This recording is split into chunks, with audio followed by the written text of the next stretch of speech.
thanks Chase for his good work. Fundraising is one of the most important challenges for startups, as they need money to build the breakthrough technology and business. But how do venture capitalists see the world, and how do they see China? To help us answer the questions, we have a 3 VC with extensive experience. Please welcome Tung, Managing Partner of GGV Capital, Shen, Partner at Formation 8, Nick Adams, Managing Director of AME Cloud Ventures, and our moderator, Damon, Matteo, CEO of the Fulcrum strategy. Afternoon, everybody. My name is Damon, Matteo. I'll be your moderator and host for the next 30 minutes. It's my great pleasure and privilege to be here with you.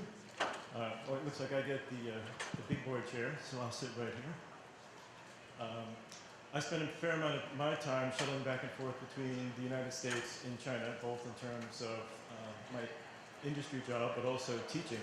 So I've seen more than my fair share of cross-border investments. But among them, one of the more intriguing and frankly exciting from a potential perspective is the whole cross-border startup investment opportunity space. And we're rather fortunate to have 3 incredibly knowledgeable people who are going to share their insights about exactly that with you here today. What I'd like to do is start off with a few curated questions to set the stage, and then audience questions are always preferable to those from up here, so we'd like to get you involved as well. But first, let's do a level-setting question. For a lot of people in the audience who may not know, or for people even on stage who have different perspectives on it, what do you consider a cross-border startup opportunity?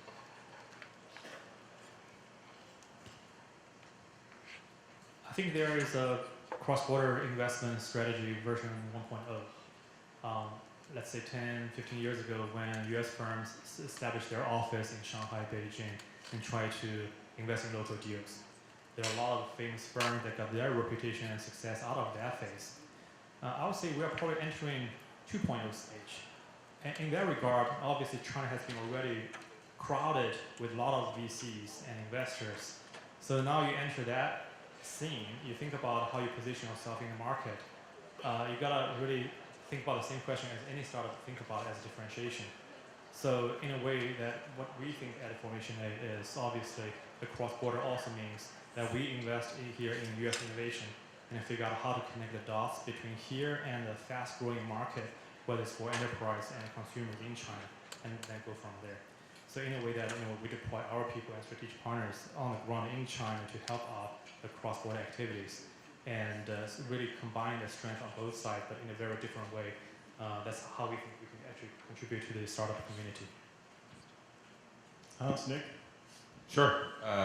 I'm Hans from GGV, and just echoing what Hans said, during the first phase, the 1.0 phase, GGV invested back in 2003 in this very little startup back then called Alibaba. And now we're seeing Alibaba become a global name and investing actively in the US. So we've seen both ways, US company trying to go to China, and also more Chinese companies coming out to US and also a lot of emerging markets. And I think for the next 10 years, convergence of mobile internet trends in these markets is going to be the biggest thing that will shock a lot of people. So I think we're very excited to have more companies to bridge the gap. Yeah, I think that makes a lot of sense. So I'm Nick Adams. I work with Jerry Yang at AME. Back in 2012, we helped Evernote, and I think you heard from Amy earlier today, we helped Evernote expand to China. And we don't invest in China yet, and we're not looking at Chinese startups. We only look at US startups, and the way I see cross-border is a US company that is leveraging a resource in China or going to market in China, or both. And we have a number of those in our portfolio. And I think the challenge really is on both sides. I think it's probably more challenging to go to market in China than it is to leverage a resource in China. But some of the examples of that are, we're both in a company, Hans and I, in fact also Han, called Wish.com. They leverage a resource which is fulfilling e-commerce purchases. We're in another company, Docker, which I'm helping expand to China right now, so they're going to look to go to market in China. But on both sides of the coin, there are challenges, a lot of opportunities. And then as Hans said, there's a lot of companies, and we don't invest in Chinese companies. There's a bunch of companies coming from China to the US too. Another example of that is DJI, which I really admire as a pretty amazing example of a cross-border company that really, they have 80% of their market outside of China. So that's the way I see it. But it's changing, for sure. Okay. So here in Silicon Valley, we tend to put a lot of value in the ecosystem in and around startups. And that's more than just access to liquid capital. That's free flow of human capital, people moving with skills and expertise freely and easily between organizations. It's the infrastructure, frankly, it's even the culture in and around Silicon Valley that encourages people to fail fast, fail often, and learn from it.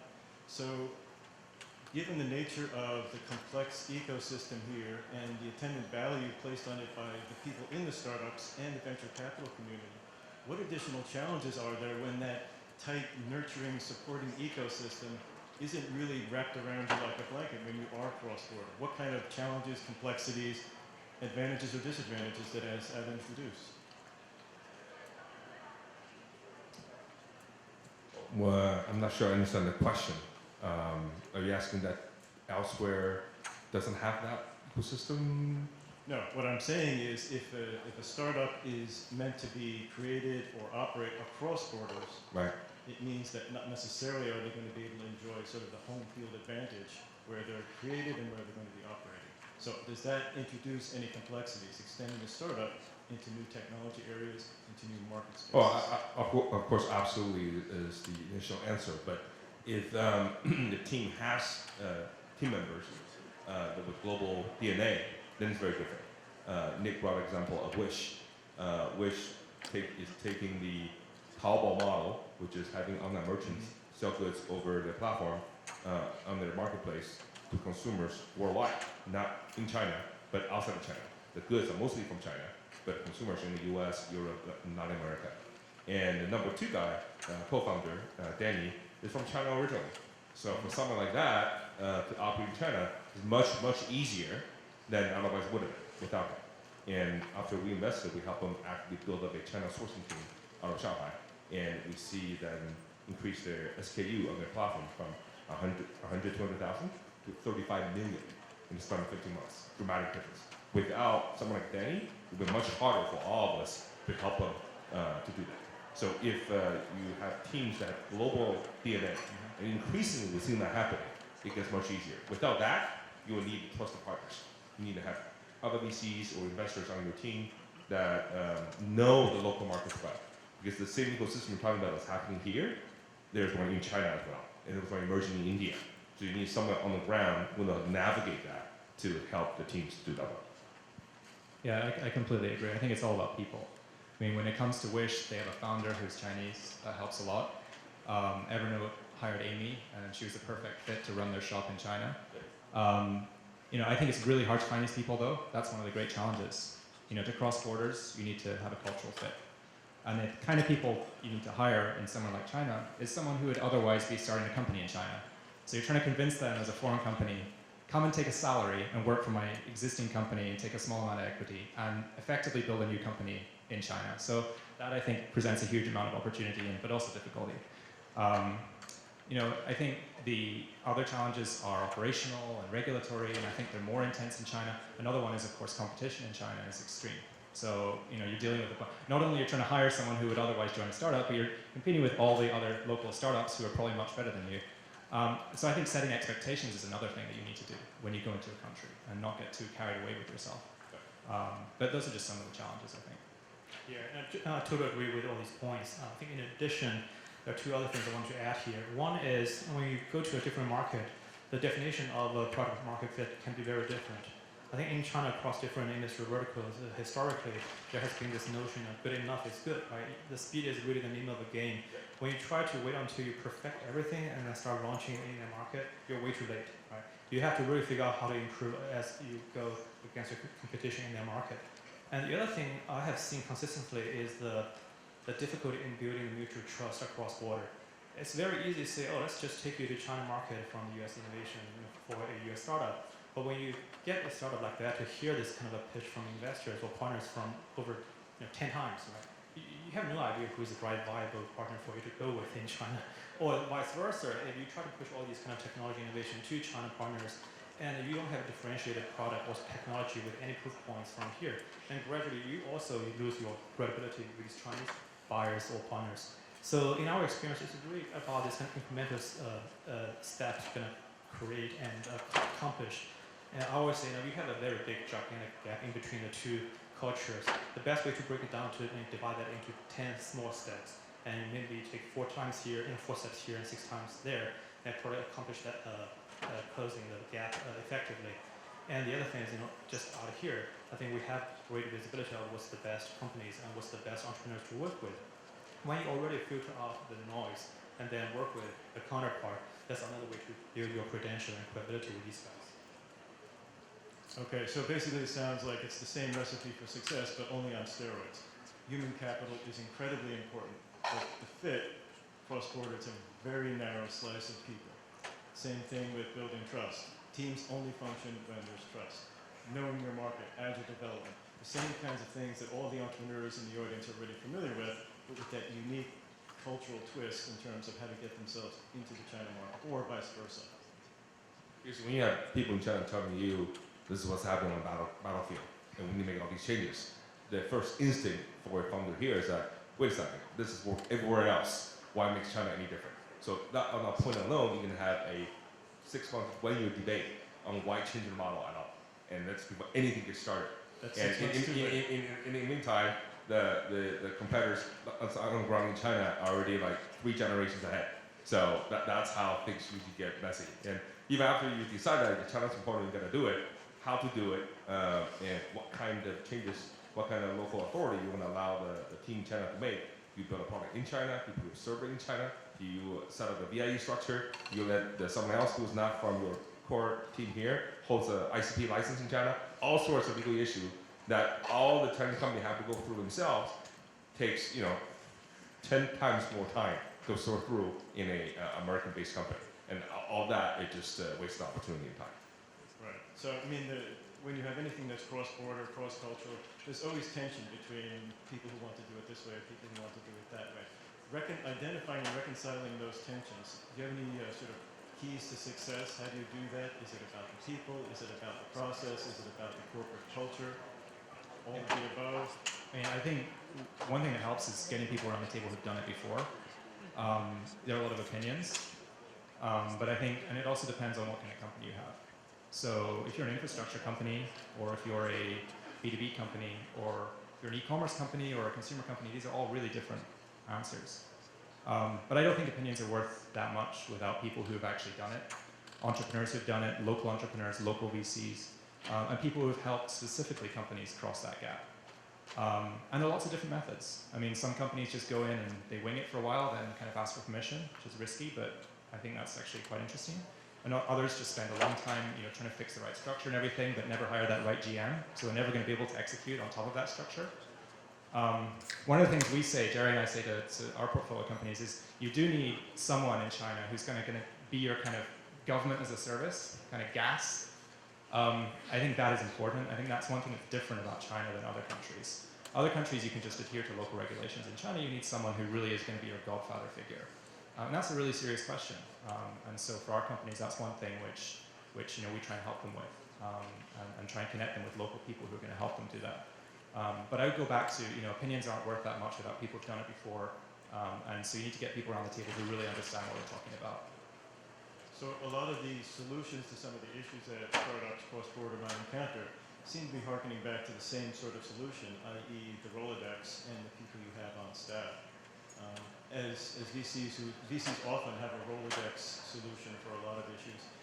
How are you approaching that differently, if at all, for cross-border startups? For example, having a government advocate or a mentor or a rabbi, as they say, can be hugely powerful. What are the other tricks of the trade or some other keys to success that you've found? Nick already mentioned have people who have done it. So right now, every American startup that wants to go into China will talk to AME at Evernote, will talk to Derek at LinkedIn China, and talk to TransAsia for legal advice. I mean, it's become the same list of people that you go to see how did you navigate through it, the maze. The people who took 2, 3, 4 years before they decided what they want to do. But given that all people have paid their dues earlier, I think now it gets much easier. Still comes down to the decision makers back home here, how fast, how comfortable they are with that. So with all the advice we can give, it still comes down to how comfortable can they get from here. Right. So in a fashion, everybody in the investment community is familiar with the acronym OPM, other people's money. But in a fashion, OPM, other people's mistakes, and learning from them, from people who have actually done it, not necessarily succeeded the first, the second, or the third time, but ultimately figured out how to do it.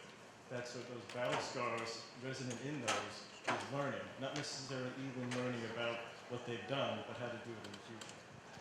The other thing I would say is that out of the two models of cross-border, one, leveraging resources in the other country, and two, going to market in the other country, the go-to-market thing, I think, requires buy-in from the CEO and the founder of the company. Absolutely. And I think I've seen models where like some business development guy thinks that China might be interesting or look good for the IPO, and so they're going to try and set up a team there. I really don't think that works very well. I think that you need to be super serious, whether you're a company who's just raised $1 million and thinking about doing something in China, or a company that's pre-IPO, and it really needs buy-in.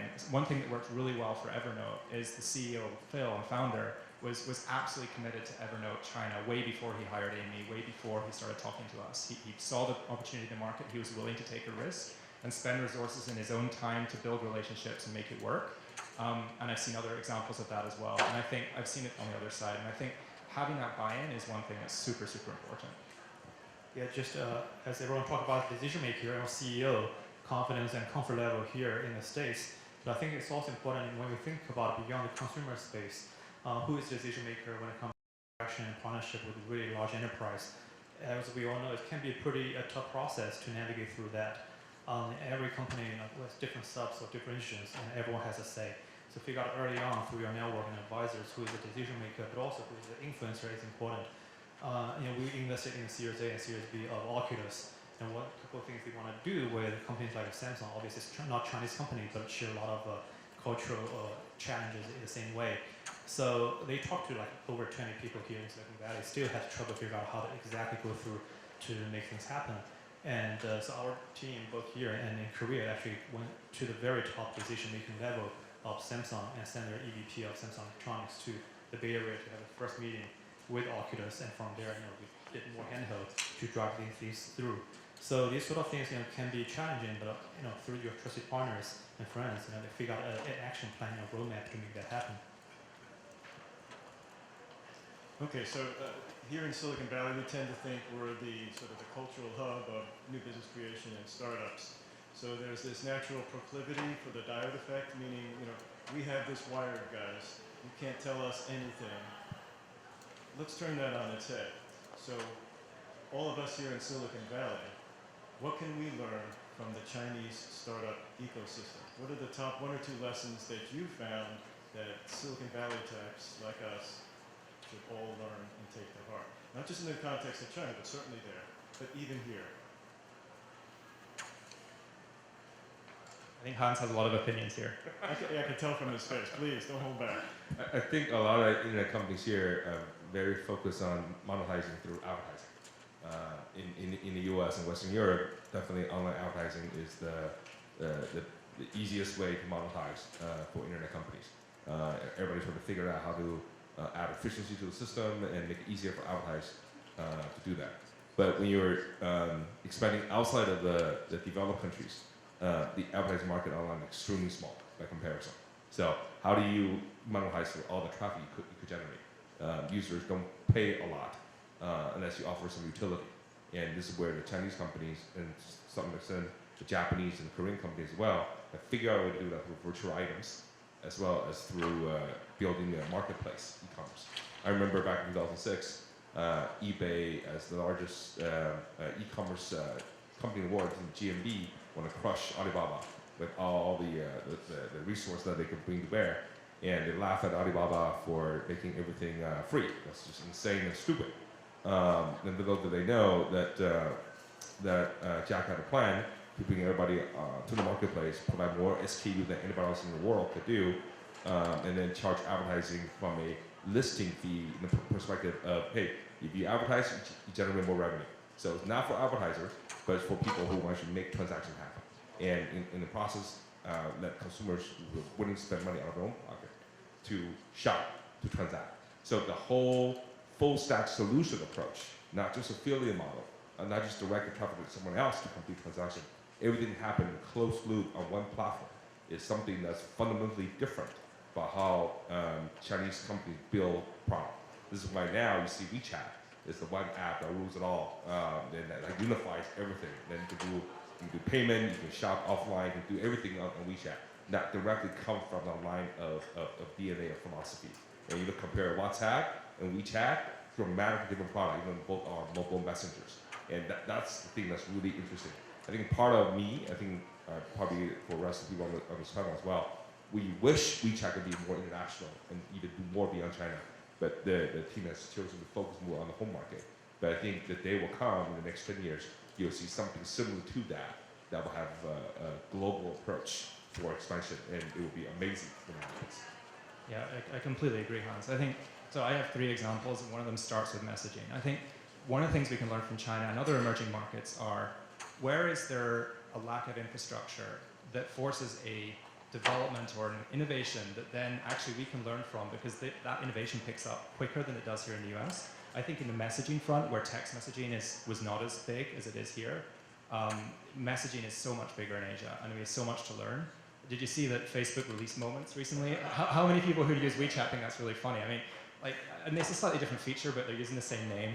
I know the guy who runs WeChat Messenger and Facebook visits China quite often, interestingly. You know, and I think there's a lot to learn on the messaging front from a platform point of view. The second, I have a specific example around hardware. So when I visited Shenzhen last year in December, there was a company there, and I visited quite a few companies, but one of the key things they have is really fast development cycles and a closed loop, because they have the whole supply chain there. So we invest in quite a few hardware companies here at AME. In China, they have this amazingly closed loop, and it really means that you can iterate much faster, and you can really make mistakes much faster, which is vital in hardware. I think we can learn a lot from that in the US and figure out how we can iterate faster in hardware, because otherwise we're just going to get crushed by local competitors in China, I think. And the third thing is more general. I think we probably all agree, we've met Chinese entrepreneurs with so much hunger and so much passion, and I've met entrepreneurs from the US who've gone to China and just come back completely blown away just by that one thing, by the amount of hunger and kind of passion there is to build companies there. And I think that often goes so much further than the ecosystem or all the smart engineers or whatever else we have here. And I think we can learn a lot from that, right? Really just run fast, break things, work super hard, you know, flat organizations.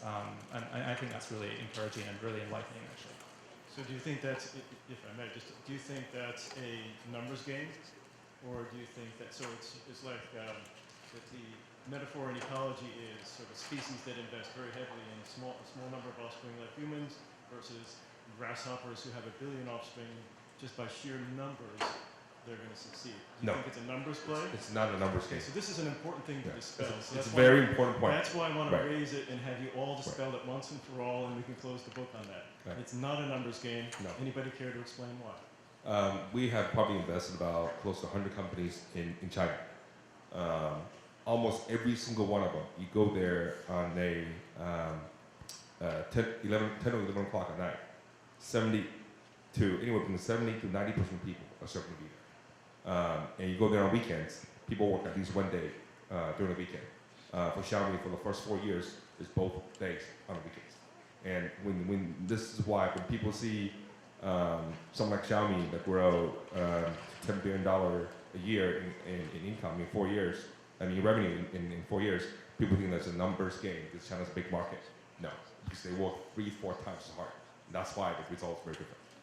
Also, just because of the numbers game, then the competition is a lot more fierce, right? If you look at how many smartphone companies try to emerge from nothing, and besides Xiaomi, there can be a lot of different players. So there's a big noise that we have to deal with.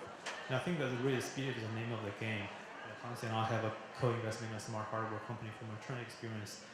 When these guys are in Shenzhen, they stay in their office till 4 a.m. Their OEM and everyone else stay at the same room till they leave. Right? So that's kind of a hunger and aggressiveness. CEO in the hospital how many times? At least once. 2-3 times. Yeah, too bad. Over the last 1 year. Right. And just one more thing to add on top of the whole WeChat story. Now, I'm sure a lot of people here who have used WeChat understand this whole notion of a red packet, where you send this little cash gift to your friends. But innovation in China also now more and more has the cultural context. I would really bet the whole idea of Hongpao or red packet will never come out of Silicon Valley. Yeah. All right. What I'd like to do is see if we have any questions from the audience. And, oh, yes, obviously we do. Any budding entrepreneurs? This gentleman talk about speed and agility. This guy was up first.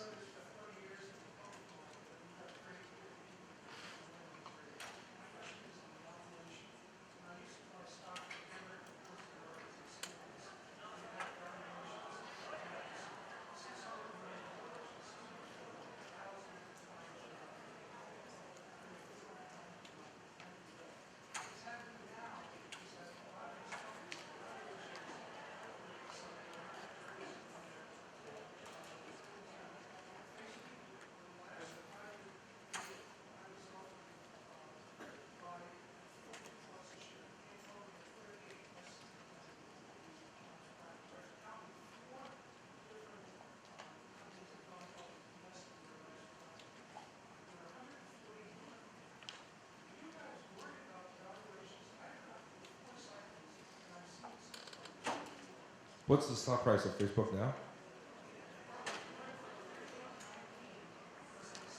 Right. Right. Right. Right. Right.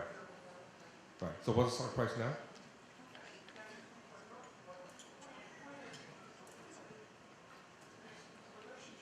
Right. I think what's different about this cycle, I'm not saying that this cycle won't end like the other cycle. It may take more time before it ends like the other cycle. Is that the size of the mobile internet population now? It's so different than it was before. The world has 2 billion smartphones. In the next 5 years, it will be 4 billion, or double. And all those people who didn't have broadband internet access before are going to be able to do that, spending time on smartphones over the next 5 years. And when I went to China in 2005, valuation for Alibaba was 5 billion. Now it's 200 billion. And that is only possible because more than 3/4 of Chinese are on broadband now, either via smartphone or PC. That's close to 1 billion people. When that happens, people spend so much time on it.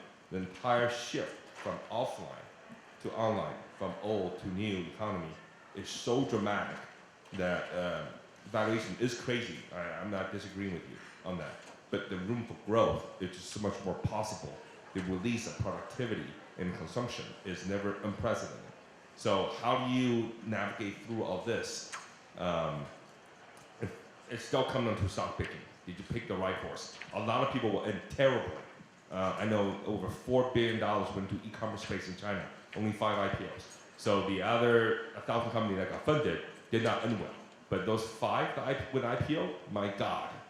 I mean, they win the distance. So it's all come down to stock picking. You have to adjust your portfolio accordingly.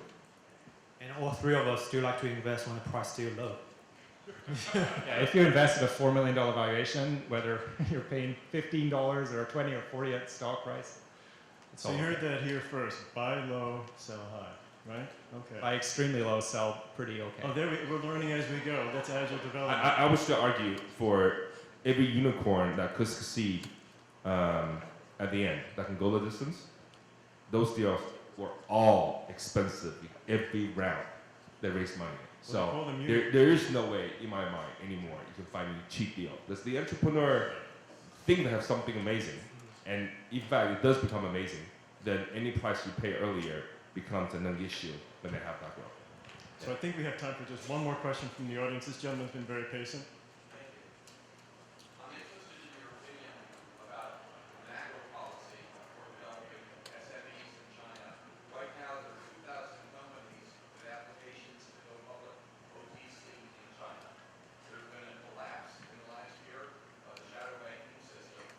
And at the same time, we're looking at October with the special warning rights likely to be approved for IMF.